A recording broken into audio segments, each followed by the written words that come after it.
Forgot your code or want to change the passcode on your Langer V Biometric gun safe? In this video, I'll show you step by step how to program a new code safely and correctly, plus important mistakes to avoid. Step 1. Enter programming mode. First, locate the program button. It's hidden underneath the number 3 key. Now press and hold the program button for about 3 seconds.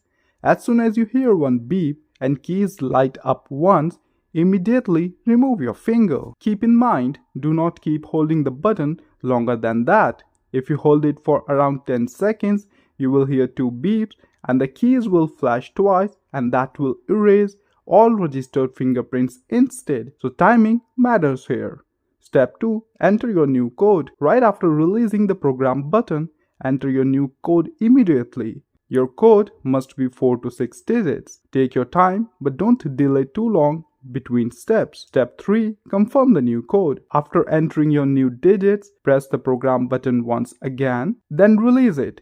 If successful, the keys will light up twice. You will hear 2 confirmation beeps. That means your new code is now saved. Step 4. Test the code. Now test it before closing the safe fully. Enter your new code. If correct, the door will open. If incorrect, you will hear 5 beeps. The lights will flash. If that happens, repeat the programming steps again carefully. And if this helped you, don't forget to like and subscribe for more smart tech guides. Thank you and have a blessed day.